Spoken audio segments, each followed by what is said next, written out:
Hello friends, it's Tanya. I'm here for Little Yellow Bicycle today, and I'm going to show you how to make a layout using their Sweet Summertime collection and show you an alternate use for the envelope album kit that they have.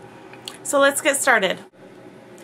Here's a quick peek at the supplies we'll be using. Here's 3 of the pattern papers from the Sweet Summertime collection and a glance at the sticker sets, the chipboard shapes, the spinner, the 10 Things pocket, and the envelope album kit. Here's a look at the layout that you'll be creating with today's downloadable PDF file.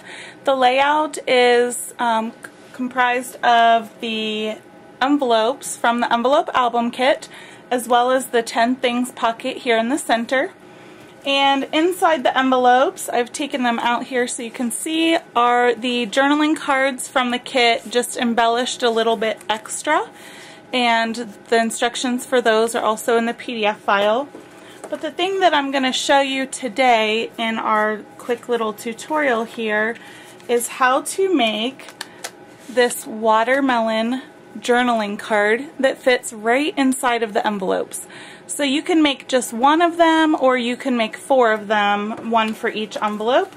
And it's a nice place to put some extra journaling if you don't have enough room on those cards. So let's get started.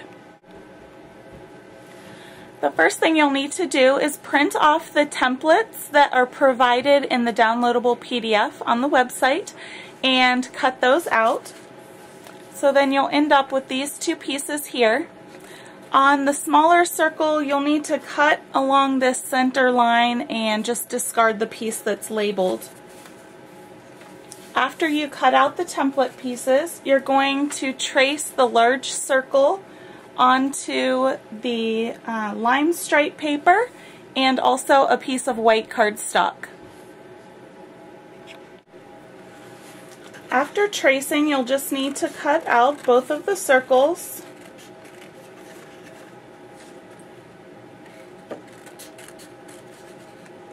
Doesn't have to be exact because we can trim that up later. So you'll have the 2 circles just like this. You're going to adhere the lightweight white cardstock onto the back side of the lime stripe, covering up those pretty flowers there. So I'll just place some adhesive.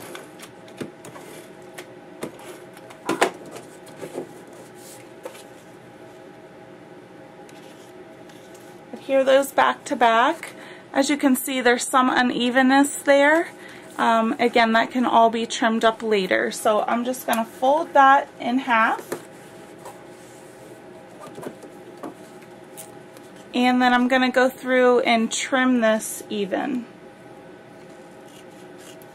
The next step is going to be tracing this half circle onto the watermelon hopscotch paper and then cutting that out. So now I also have the half circle cut from the watermelon hopscotch paper, and I'm going to adhere this to white cardstock and then trim out around the curve shape of the circle an 1/8 of an inch away from the edge, but then cut flush with the top edge. So it looks just like this. The next thing you're going to do is grab your paper piercing tool, and you're going to pierce about a dozen holes so that you can insert brads. And as you can see, I'm just doing them randomly around. Something that makes this chore a little bit easier is to place the paper onto a mouse pad and pierce your holes in. As you can see, it goes in a lot easier and a lot quicker. I'm going to pierce the holes, leaving this top area right here open. And the reason being is I need to leave a space to cut this part out. So once you have those holes pierced, you're going to insert either black or brown mini brads, and I'll be right back to show that to you. So now I have all the brads inserted into our watermelon paper piercing, but I don't have all the prongs open, as you can see there. I just wanted to show you a little technique that I use to open up the prongs on mini brads. Sometimes they're a little more difficult to open than if you're using a larger brad. So if I have several at a time that I need to open, I lay my mouse pad over top of all the brads and then just flip it over so none of them fall out. And I use the pointy part of my paper piercing tool to open up the prongs slightly, and then use the other end of the paper piercing tool to flatten the prongs down.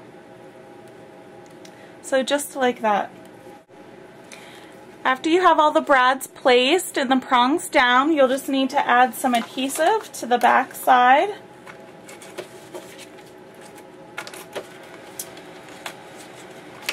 Sometimes this is easier with this many brads to use glue dots, but for today I'm just going to use the regular roll-on adhesive.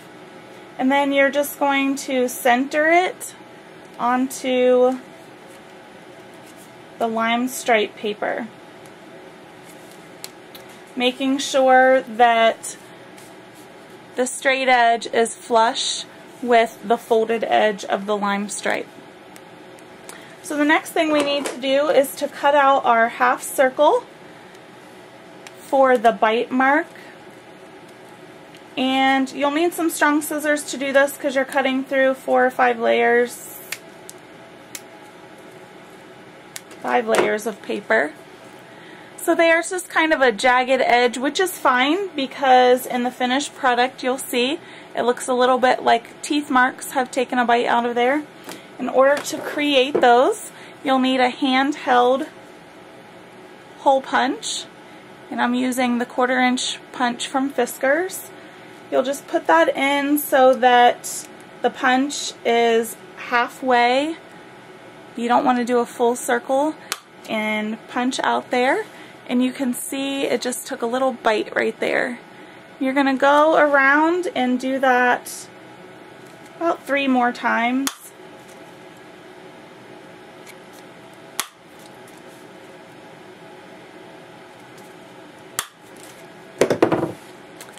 So that's what it looks like right there, and as you can see, some of them went in a little deeper than the others, which is fine. You'll just take your scissors and trim off that little extra there. And as you can see, it kind of resembles a scalloped circle. So if you have a scalloped circle punch, you could use that instead of doing these 2 steps of the half circle with scissors and then the handheld hole punch. So whichever you prefer. I tried my scallop punch on it and it would not go through 5 layers of cardstock. So this was my alternative route. So I'm just going to trim that off there. Trim some of these a little lower.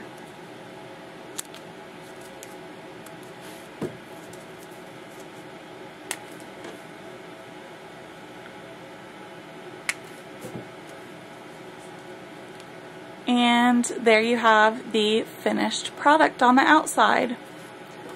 To finish it off on the inside, I just used some of the stickers from the Fresh Verse sheet and the Favorite Pieces sheet. And then you have the whole rest of the area to journal on. So that's our tutorial for today.